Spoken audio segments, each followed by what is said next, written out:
I'd love for you to look up from your device for a moment and into the space you occupy. Notice all of the objects you see here. Food, people, furniture, technology, whatever exists in your environment. Great, now I want you to just pick an object, any object, and zoom into it with your attention. Try to see it in isolation, at the exclusion of everything else around it. Next, I want you to outline this object with your mind. See this thing as though it were almost two-dimensional in form, and trace its boundaries with your vision. Do you notice what surrounds this shape you're seeing? If we're setting this object to be the foreground, do you notice what exists in the background? Space, right? Clear, formless, colorless space. Space is what allows form to exist. And this may sound obvious or unimportant, but I assure you that it's anything but. If we appreciate this fact fully, our entire experience will shift.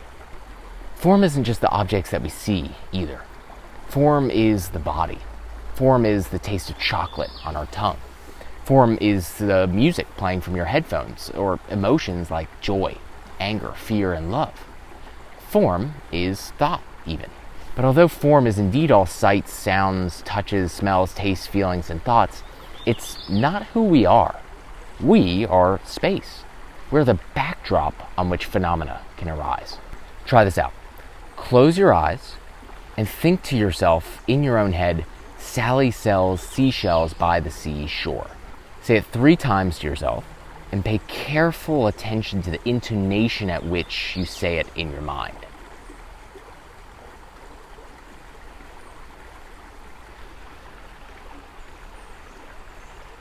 Great, now keep your eyes closed, and I want you to say it another 3 times to yourself, this time being aware of where the thoughts seem to appear.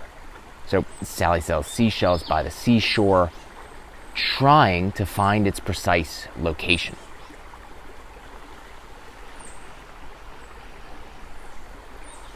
What many people find when they perform this experiment is that thoughts seem to appear in their head. That is, the words seem to arrive in the very center of your eyebrows. This is an illusion, and you can dispel it simply by thinking the same words, Sally sells seashells by the seashore, only now imagining that the thoughts are coming at you from, say, 50 feet away. So keep your eyes closed and imagine the words being spoken at you from a distance.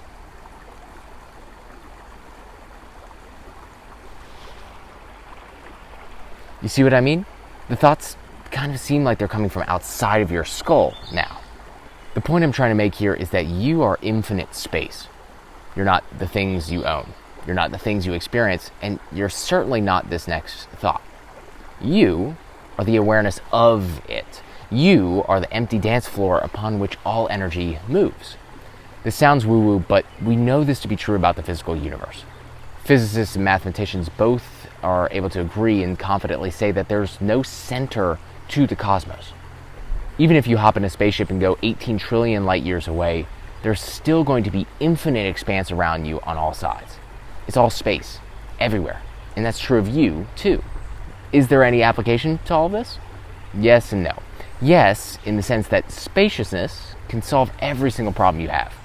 Recognizing your empty and formless nature immediately dissolves all egoic boundaries, which allows for a fusion between you and God.